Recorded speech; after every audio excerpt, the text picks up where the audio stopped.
Welcome back, everyone, to another episode of the Ville Chillin' Podcast, part of the Ville and ENT Network.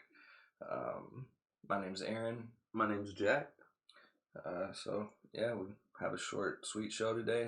How was your weekend? Yeah, we had a great weekend. Me and the family, we went to Bernheim Forest, I think it's called. Bernheim, yeah. Really nice state park here. We got to see the giants, the little giant statues. Have you heard of them? Yeah, I've seen pictures. I haven't had a chance to actually visit them. Are they actually giant? They're pretty big. I would say they're probably, I think they said they're like 10, 15 feet high up. And it's created by an artist named, I think he's a Swedish artist? Danish artist. Thomas Danbo is his name? Yes. Yeah. Looking at the Bernheim.org/forest giants. Bernheim welcomed Danish artist Thomas Danbo. It was awesome though. We definitely, when you get a chance, you want to check it out, bro. Yeah, I'd love to take my daughter. I'm sure she'd love it. There's very few things and places on Earth that really add a level of mysticism to a kid's view, and seeing things like that, and it's really just makes them go wow. So, and 3-year-olds love going wow. Oh, definitely, dude. That's looking at that through the eyes of a child. I'm sure it's gonna be amazing for her. Yeah.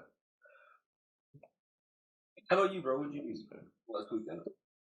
So I went to Frank's Meat and Produce on Preston. They're pretty much my go-to for any kind of barbecue type meats or steaks if I'm wanting to spend a little extra for a good quality steak.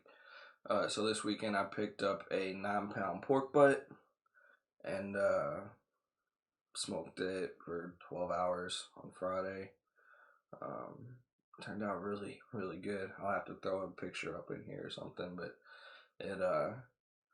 it was awesome. And then while I was there, throwback to last week's show, I picked up some more Paradise Peppers Are Paradise sauces.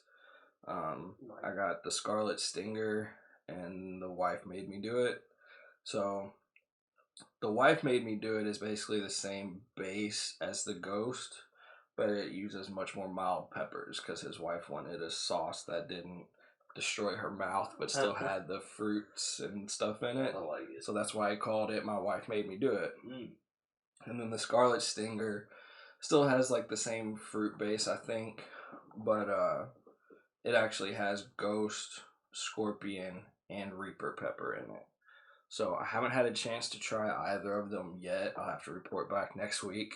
Nice. But they have plenty left, so if anybody's looking for just some good local hot sauces and needs to pick up any kind of meat, from ribs to hams to steaks to ground beef, I mean, Frank's is good and it's always fresh. Well, you got any plans whenever you try it out? What you're gonna try it out on first? Not yet. I don't know. Probably just some chicken, or pizza. Those are usually some good bases. Right. As far as chicken goes, though, I grilled some wings over the weekend too, and made some honey chipotle sauce and some mango habanero sauce. So those turned out pretty good. Little tweaking probably on them, but I have a lot left. I'll have to bring some because I won't be able to use it. Because when they're fresh made like that, they don't last as long. So yeah, we're ready. Yeah, that sounds awesome. How'd you? You said habanero, mango habanero. Yeah, so I blended up I actually used the jalapeno too to keep the spice a little more mild, and then just a small habanero, some fresh mangoes, some like syrup, brown sugar. Basically puree up all the vegetables. I think garlic clove, puree all that in a blender, and then basically add it to the stove to some brown sugar and water mixture that's just boiling. Create kind of a sweet base, and then just mix it all in. And it's really easy. It only takes like 5 or 10 minutes, and Sounds really good. it was pretty good. And then I made a honey chipotle sauce, which is pretty much, those canned chipotle peppers that come in adobo sauce. Yeah. They're in like the World Foods aisles and stuff with all the Mexican rices and stuff. Basically take 3 or 4 of those peppers out of that can, a couple tablespoons of the adobo sauce, put it in a blender, throw in some honey, some soy sauce, some lime juice, and just blend it all up, and you have honey chipotle sauce. So it's not exactly like, that one I picked up from Chili's. Chili's has a sauce that's honey chipotle, and it's really good, and it's not quite the same, but still it's I'm glad I ate before the show because it sounded amazing. All our viewers at home right now, I know that they're wanting to get something to eat after that, because that is amazing sounding. It's kind of a pain for anyone, or all of us, I guess, when we have busy lives, to stop and cook, but it's worth it sometimes. The quality of which you get is unparalleled for the price. 'Cause, that whole 9-pound pork butt was like $30. And yeah, some fat and moisture cooks out, but overall you have 5 or 6 pounds of meat or more for $30. Whereas if you go to like a barbecue restaurant, you're paying 15 to 20 per pound. So right, and that was at Frank's, right? That was at Frank's. That's where I picked it up. Now I don't know how often those prices change or anything, but it's just, they're always very fair though in their prices. Oh yeah, they're always good quality. Yeah, and they'll work with you on stuff too. They're just really good peoples up there, and they have a lot of good vegetables too. I've got corn from there, corn on the cob, and grilled it up, and it turned out it was just really fresh corn. It was so nice and vibrant. Some of the stuff you get in some stores has been sitting at the bottom of barrels for a while, and I swear their stuff is just so fresh. Yeah, I've bought it at the grocery before, corn that was already spoiled. I had to toss it the same day almost, so... Yeah. And frozen corn just doesn't have the same, like, texture, even, flavor, it's just good to get it fresh. So, yeah, Frank's is awesome. Shout out Frank's. Another thing, kind of off subject, but Van Gogh exhibit. It's been in town. Have you heard anything about it? I haven't heard anything. I've seen pictures and stuff, of course, and I think I've had some friends on Facebook go, but I haven't been. It'd be awesome. I think it looks really cool. When I first saw it, I wanted to go. It's just don't have the time or means or anything. Got too much going on right now. Right, but if you do have the time, somebody definitely want to check it out. It's a pretty good experience from everyone I've seen.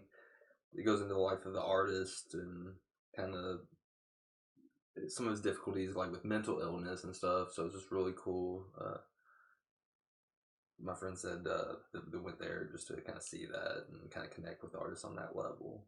Yeah, from all the advertisements and everything, it looked just different than anything that would have seen up to this point. It's not your typical art exhibit, like you said.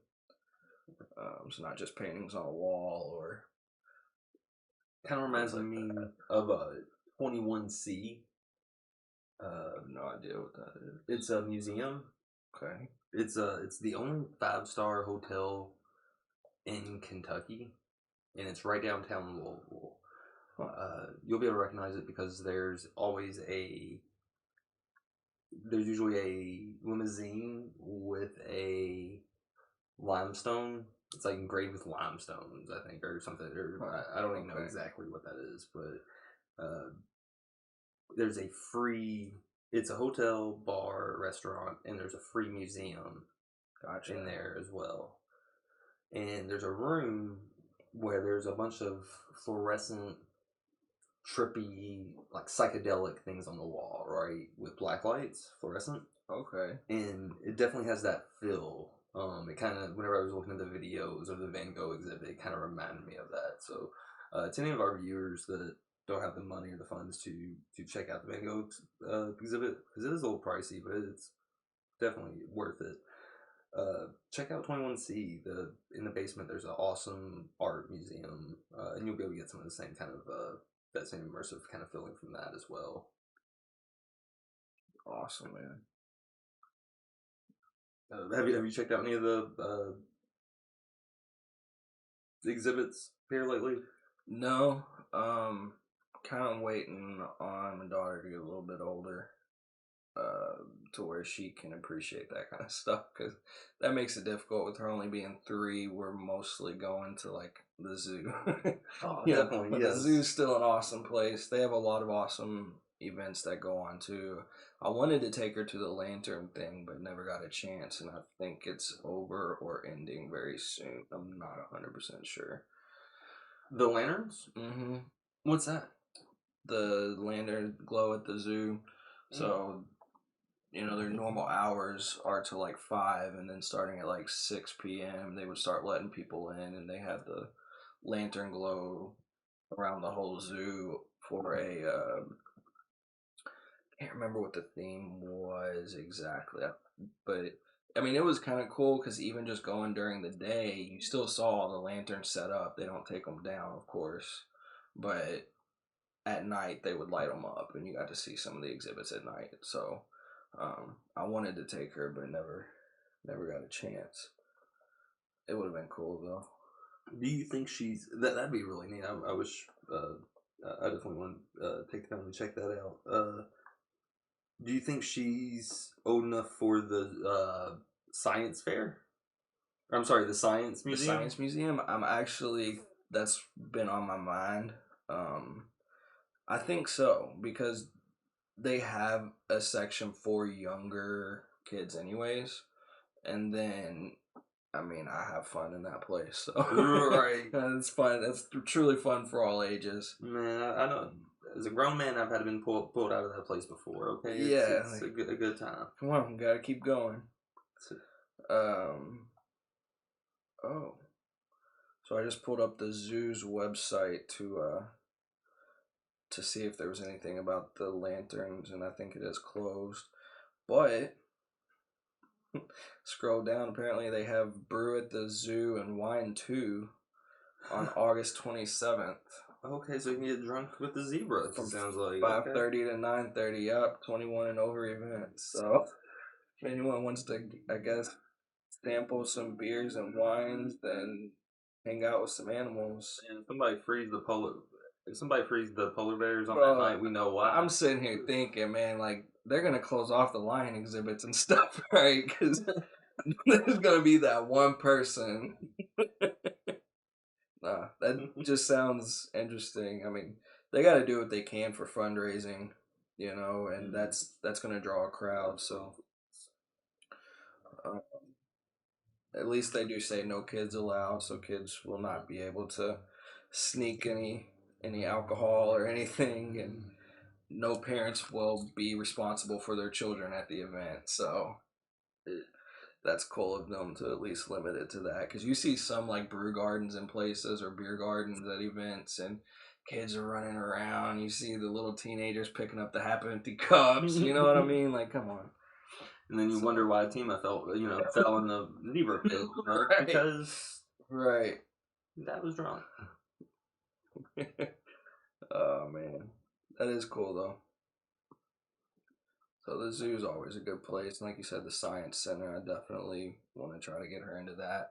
One awesome place that we haven't gone to this year, but went to, and I guess it's technically in Kentucky, is the Newport Aquarium. So it's right there on the edge of Cincinnati and Newport, Kentucky. Okay, yeah. It's like 2 hours away, but it's really awesome. We took her when she was like 1, and she wasn't as engaged, of course, but now she'd love it. Just haven't been able to make the trip, but I want to soon. Yeah, it's definitely worth it if you can make it. So but yeah, that's definitely the closest aquarium. I wish we had one closer, but yeah, if you can make a trip to there. Yeah, I think after that, the closest is in like Tennessee. I know they have one, the Ripley's Aquarium in Tennessee, and they might have another one. Those are nice, definitely, if you can make it out there.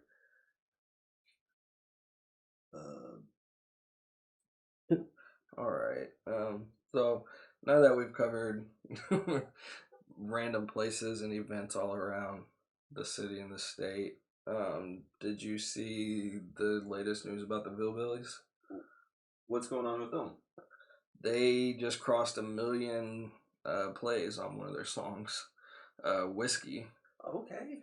Yeah. They got 1 million now? Okay. If anybody for Hillbillies remembers them from back in the day, local group from Louisville, right? They're all from Louisville, yeah.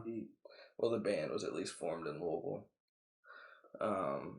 But yeah, I mean, 1 million views or awesome. 1 million plays on Spotify. They deserve it. They've been doing it a while. I know they. I remember I really loved that.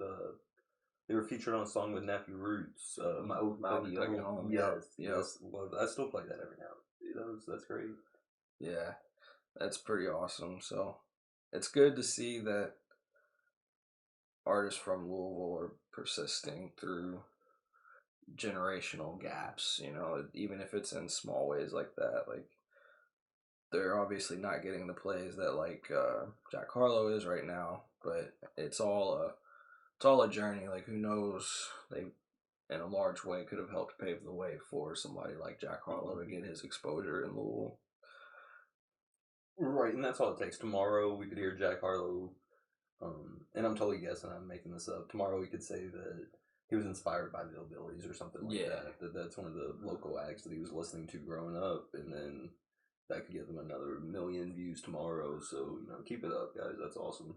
Yeah, and I mean, they still seem fairly active from what I can tell. They have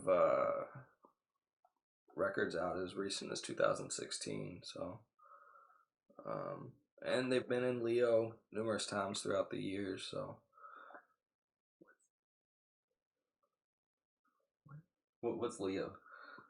Leo, the the local Louisville entertainment magazine. Well, I've never heard of them. Yeah, well, they've been in there a few times apparently.